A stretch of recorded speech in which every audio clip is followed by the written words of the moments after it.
harusnya minimal 10 miliar per bulan, gitu misalkan. Nggak ada jalan mundur. Anda akan jadi pengusaha besar kalau seperti itu.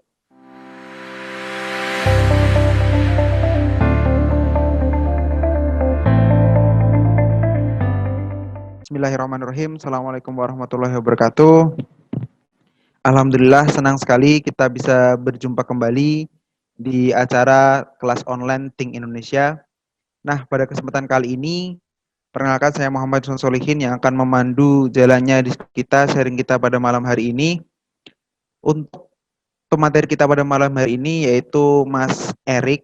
Nah, Mas Erik ini merupakan owner dari Ayam Bakar Pak D. Nah, mungkin teman-teman ini udah pada tahu semua ya brand ayam bakar Pak D ini. Nah, pada kesempatan kali ini kita akan membahas tema di mana caranya memulai bisnis dengan modal 0 rupiah.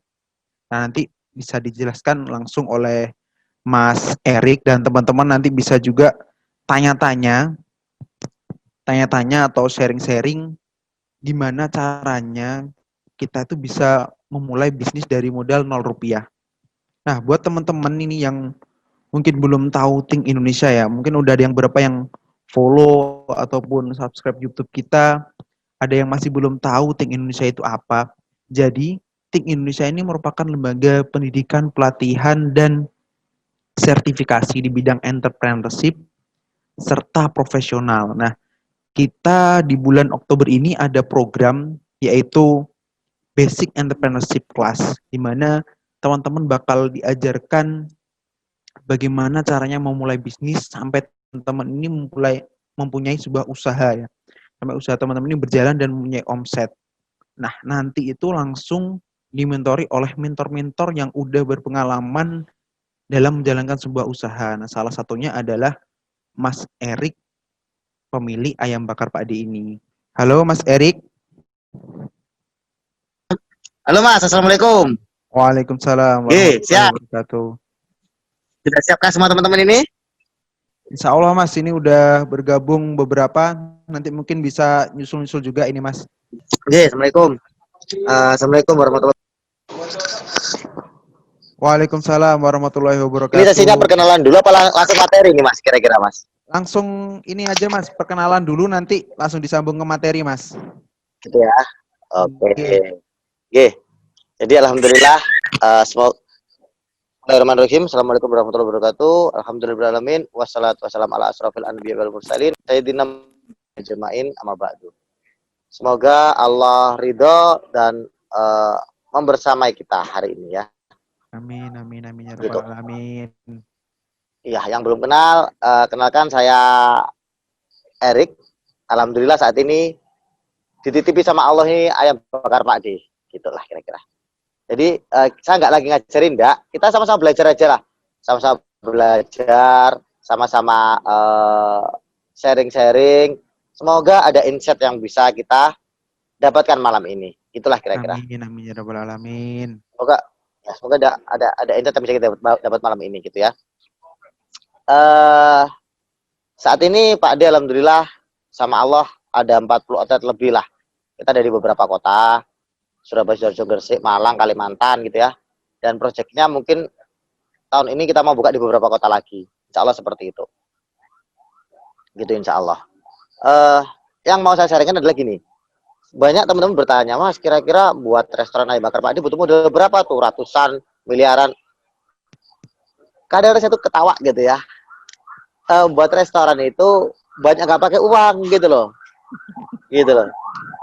Bahkan kalau perlu itu kita itu buat restoran itu dapat uang gitulah kira-kira ya. Itulah kira-kira. Ada yang tanya berapa lama? Jadi kita restoran saya memulai bisnis restoran 2008, belum Pak D namanya, belum. Jadi masih nama yang lainnya. Pak D baru mulai tahun 2010 lah. Saat itu masih belajaran dan kita mungkin on fire-nya baru beberapa tahun terakhir ini kok. Gitu. Ya kira-kira seperti itulah. Gitu. On fire-nya baru beberapa tahun ini. Nah, cuman saya mau sampaikan beberapa yang menurut saya itu penting, yang harus dipahami sama teman-teman pengusaha itu. Gitu dulu ya. Jadi Ya Mas. ya keberhasilan itu terkadang gini loh, kita tuh bangun perusahaan, ya kan? Bangun perusahaan, kunci keberhasilannya selain faktor karena Allah Subhanahu wa taala, gitu ya, selain faktor itu 80%-nya itu ada di sisi pengusahanya, ada di sisi orangnya, baru 20% ngomongin teknis gitu. Apa maksudnya gini? Yang pertama gitu ya. Yang pertama gini. Kira-kira si kalian yang berusaha nih punya enggak visi besar? Atau jangan-jangan jadi pengusaha itu asalkan jadi pengusaha aja lah, cukup lah. Atau kalian punya mimpi gede jadi pengusaha itu? Apa mimpinya kira-kira? Gitu. Contoh, kalau saya ketika tanya apa visinya Pak Ade, apa targetnya Pak Ade, saya selalu ngomong 1000 outlet. Gitu. 1000 outlet. Saya selalu ngomong seperti itu. Targetnya kita 1000 outlet. Gitu ya. Kapan tuh kira-kira? Ya target saya nggak sampai 10 tahun lagi lah. Nah, dengan punya target besar itu tadi, kita tuh akan mikir solusinya gitu loh. Kita akan ketemu solusinya dengan kita punya target besar tadi itu. Gitu lah kira-kira di situ. Kita akan ketemu jalannya. Jadi begin with the end. Kita memulai nanti endingnya ini mau dibawa kemana perusahaan kita ini. Endingnya mau jadi seperti apa gitu. Nah, gitulah kira-kira. Kalau saya ngomong, saya endingnya nanti minimal sebelum 10 tahun ke depan, sebelum 2030 sudah 1000 outlet. Itulah kira-kira nomor satu di situ. Nah, makanya jadi pengusaha itu nggak hanya ngomongin profesi, enggak. Pengusaha itu adalah pekerjaan mulia gitu loh. Niatnya. Nggak hanya ngomongin, wah saya jadi pengusaha hanya gara-gara uang. Enggak, lebih dari sekedar itu. Jadi pengusaha itu kita berjuang juga buat lapangan pekerjaan untuk orang lain. Ya kan, membuat value untuk konsumen. Kalau ada rezeki lebih mungkin kita bisa pakai sedekah. Gitu. Kita bisa pakai kalau di umat muslim mungkin bangun masjid. Itulah niatnya seperti itu. Semua kembali ke kebaikan, semua kembali ke Allah kalau saya muslim gitu ya. Nah, makanya ketika jadi pengusaha, selalu yang saya tekankan itu gini, ini ada materi bagus strategi bakar kapal. Jadi gini, dulu ini cerita aja, dulu orang itu ketika bertempur gitu ya, contoh, ada pejuang muslim itu namanya Tariq bin Ziyad. Dia bertempur, mau menaklukkan suatu daerah gitu ya. Dia ngomong tuh, dia pasukannya kalau nggak salah 7.000. Di depan ada musuh itu 25.000 orang pasukannya, 4 kali lipat. Gitu. Tapi si Tariq bin Ziyad ini keren. Gitu ya, keren. Dia tahu musuh 4 kali lipat. Pasukan sudah getar tuh. Wah, jenderal, kita nggak mungkin menang. Pasukan 4 kali lipat. Gitu. Tapi Tariq bin Ziyad ngomongnya beda. Oke, pasukan bakar semua kapal. Kita nggak ada jalan mundur. Jalan kita cuma dua. Menang mulia atau mati syahid. Nggak ada jalan mundur. Gitu. Dibakar semua kapalnya tuh. Sehingga nggak ada jalan mundur. Pasukannya berjuang habis-habisan. Dan alhamdulillah akhirnya menang. Gitu. Begitu pula kalau teman-teman mau jadi pengusaha dulu. Nggak ada jalan mundur. Gitu. Nggak ada nanti kalau saya nggak jadi pengusaha, saya tak kerja aja lah. Atau ini nggak ada. Ketika masih punya pilihan lain, maka jangan salah kalau bisnisnya juga gitu-gitu aja. Jalan di tempat biasanya. Gitu. Tapi kalau nggak ada pilihan mundur, insya Allah teman-teman akan berjuang habis-habisan. Misalkan saya harus jadi pengusaha, omsetnya minimal 10 miliar per bulan. Gitu misalkan. Nggak ada jalan mundur. Anda akan jadi pengusaha besar kalau seperti itu. Itulah kira-kira ngomongin strategi bakar kapal. Nah, itulah kira-kira seperti itu. Anda akan ketemu cara-cara yang mungkin sebelum ini nggak Anda temukan. Contoh. Dulu ketika kamu mulai jadi pengusaha, saya juga terbatas modalnya. Bahkan pinjam di kampus. Saya masih ingat saya dulu kuliah di UNER, dipinjemi pakai uang kampus untuk buat bisnis. Gitu ya. Tapi alhamdulillah ketemu caranya juga tuh. Gitu. Karena komitmen mulai awal, saya nggak ada pilihan lain. Ketika saya awal kuliah, saya ngomong, saya harus jadi pengusaha, nggak ada pilihan lain. Gitulah. Dan butuh komitmen. Komitmen itu adalah susah senang jalani. Jadi pengusaha itu nggak ngomongin enaknya saja, tapi juga susahnya juga akan banyak juga lah. Itu sunnatullah lah. Bahkan pengusaha itu susahnya itu berkali-kali lipat daripada kita kerja gitu loh. Nah, tapi harus komitmen tadi tuh, susah senang jalani lah. Ya susahnya dapat, senangnya juga dapat gitu.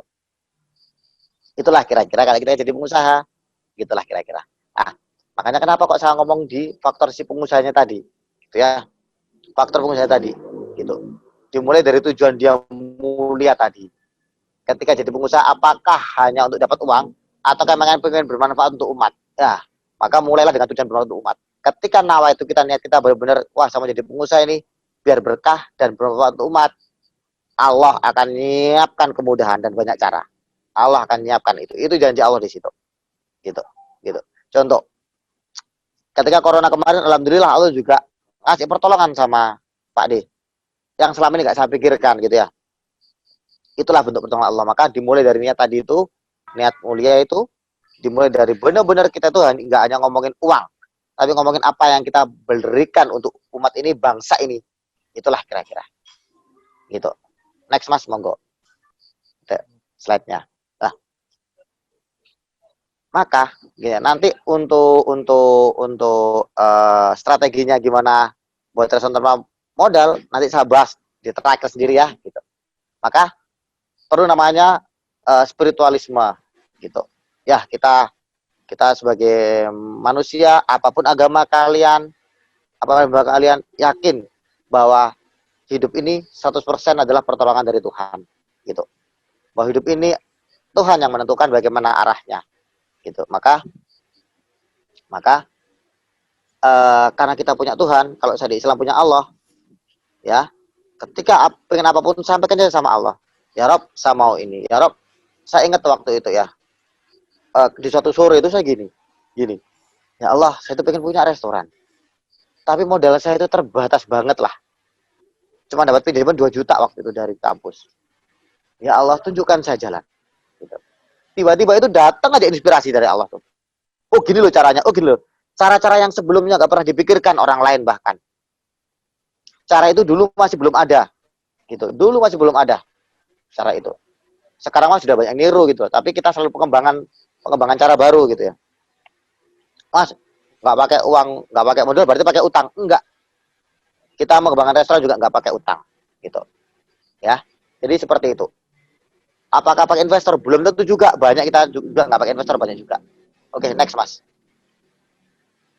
Jadi itulah kira-kira butuh kedekatan sama Allah dulu. Nah, kita harus sadar dulu nih. Kita hidup itu untuk apa? Itu dulu. Apakah hanya untuk bersenang-senang semata? Ataukah kita hidup itu memang untuk create something gitu ya. Berbuat sesuatu untuk umat ini, untuk bangsa ini. Gitu. Jadi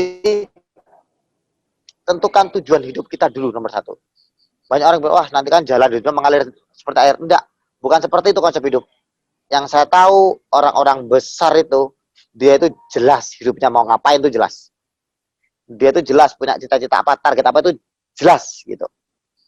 Jelas gitu ya. Misalkan contoh, wah saya mau nih bangun 100 masjid dalam hidupnya. Misalkan seperti itu. Wah saya mau nih buat lapangan pekerjaan ini. Gitu. Jadi jelas dulu tuh cita-citanya, jelas dulu tuh. Ini mau ngapain saya dalam hidup ini gitu loh. Sehingga punya impian yang jelas, punya cita-cita yang jelas, punya clear goal gitu, target yang jelas gitu. Itulah kira-kira kita hidup mau ngapain gitu. Jadi dengan kita punya target, insya Allah hidup kita akan terus bertumbuh dan kita tahu mana arahnya gitu. Coba deh bayangin deh, Anda mau naik taksi gitu ya, terus kemana nggak tahu Pak, pokoknya naik taksi kan sopirnya juga bingung gitu loh, bisa-bisa kan ada dianggap gila gitu loh, ya kan. Itulah kira-kira kalau kita nggak punya tujuan hidup. Ya inilah, makanya harus tahu gitu hidup kita untuk apa gitu loh. Jadi pengusaha itu pengusaha segede apa? Apakah hanya jadi pengusaha? Kalau yang jadi pengusaha, Anda jualan cilok aja jadi pengusaha tuh di rumah. Tapi apakah hanya seperti itu? Wah, saya mau jadi pengusaha. Misalkan ada di 50 kota itu. Misalkan pengusaha apa ya? Fashion gitu misalnya. Jadi jelas clear goal gitu. Kenapa? Karena saya mau nanti bangun 100 masjid gitu misalkan.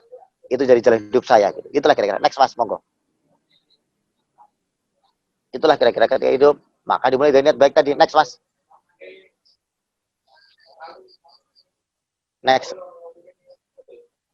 Nah, ketika kita sudah jelas gitu ya bahwa hidup kita itu bersandar sama Tuhan, hidup kita untuk kebaikan, semuanya kita jadi mulia dimulai dari niat mulia, maka saatnya kita nata ini. Allah tuh ngasih kita itu sesuatu yang berharga, namanya hati dan pikiran kita.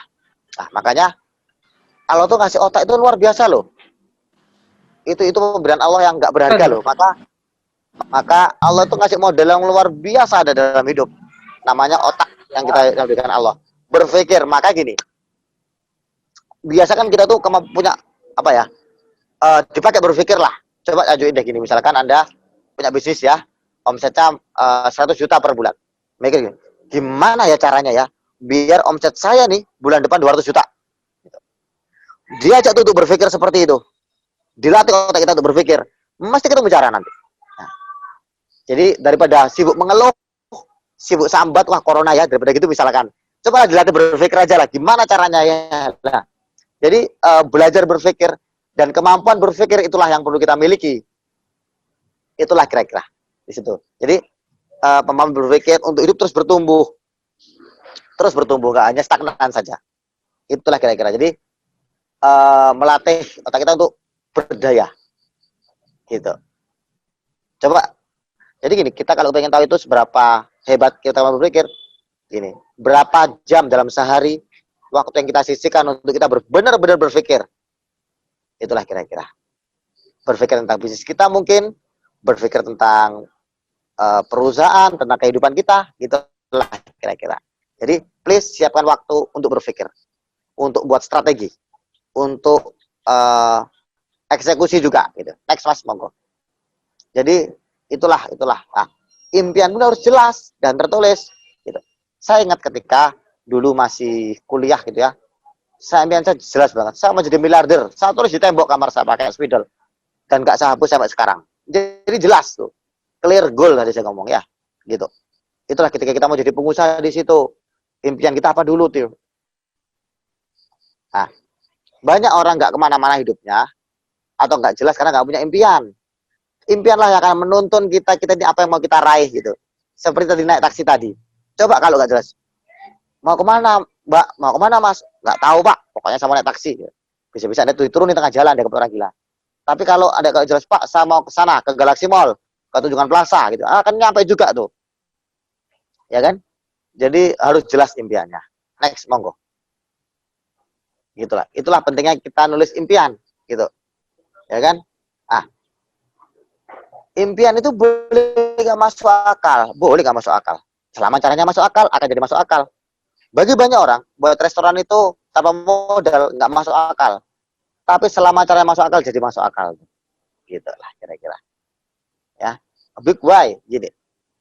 Teman-teman itu apa sih alasan terbesar dalam hidup kira-kira?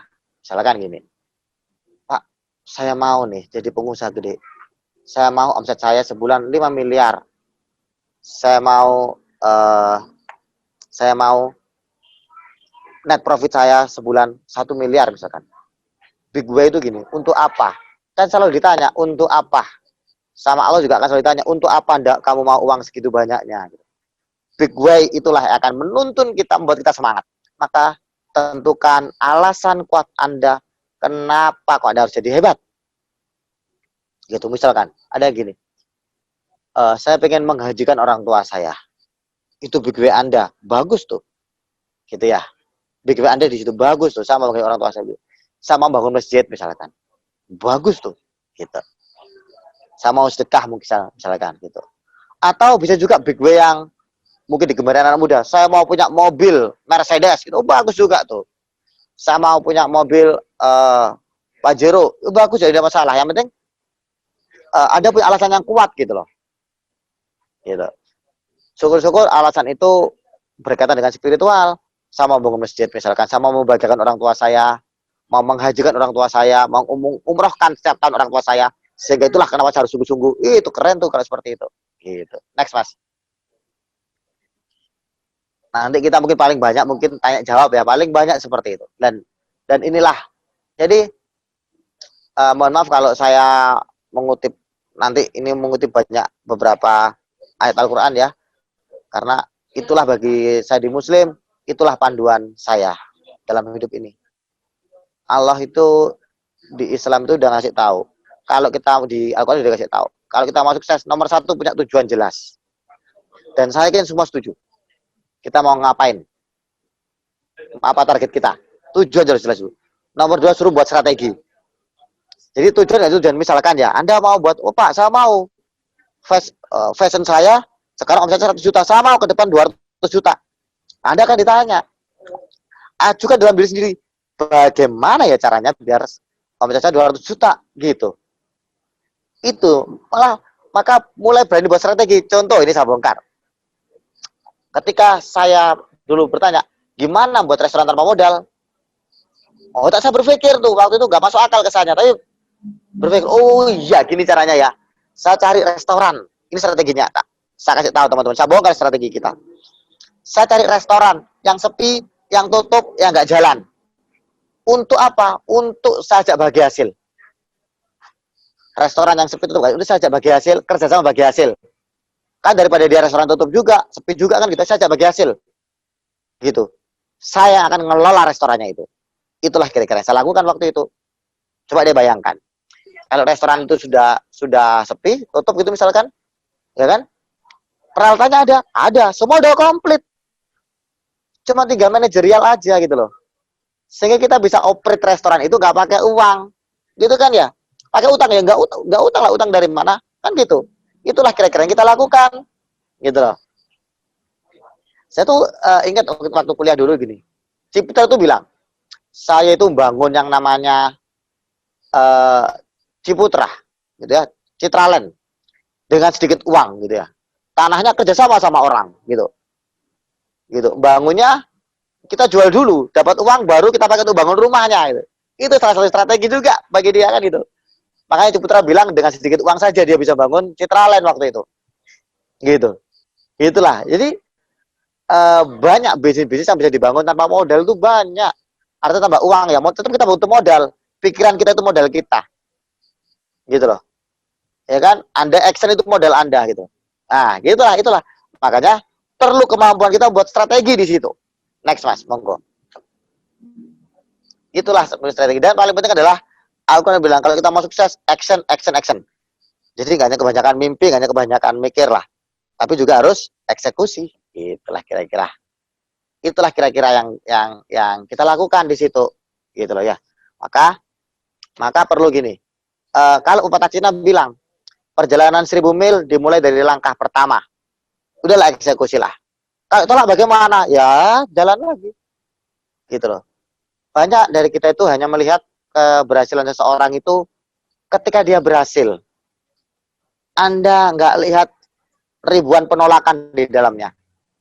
Apakah, saya kasih tahu gini, kita ini sudah sebesar, alhamdulillah Pak D udah banyak yang tahu, berapa tahu ya. Ketika kita ngajak orang untuk kerjasama, apakah semua mau? Ya enggak juga, banyak juga ditolak gitu loh. Saya itu pernah, nego itu ditolak itu sampai setahun gitu. Pernah juga, tapi saya tetap tetap datang. Apa Pak ya kira-kira kenapa kok saya ditolak ya? Apa bisa saya perbaiki misalkan gitu. Satu outlet nginden itu ditolak 5 kali dan saya datangi terus gitu. Jadi penolakan itu biasa itu. Yang penting Anda berani action, berani melangkah itu tadi. Punya mimpi besar gitu lah ya. Punya mimpi besar dan punya alasan kuat gitu. Kenapa kok Anda harus bersungguh-sungguh gitu. Misalkan saya mau menghajikan orang tua saya, itulah. Dan itu tempel tuh, gitu ya.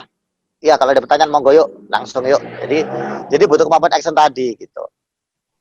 Teman-teman kalau ada pertanyaan langsung aja ya sambil kita jalan gitu ya. Jadi seperti itulah kira-kira. Jika ada pertanyaan langsung bisa ditanyakan ke Mas Erik, menyalakan mikrofonnya. Gitu. Sambil saya sharing-sharing ya. Gitu. Terus waktu saya bertanya lagi, ini gimana ya strateginya ya? Kalau kita buat restoran tanpa modal lagi gitu ya. Nah, itu kan sudah tuh restoran yang restoran itu cari yang sepi apa tutup, kita lobby, kita ajak bagi hasil. Gitu ya. Nah, cara itu sekarang udah dipakai tuh sama KFC beberapa tahun terakhir ini kalau buka outlet gitu juga. Kerjasama juga gitu. Gitu. Dan banyak cara yang lain, contoh misalkan gitu ya.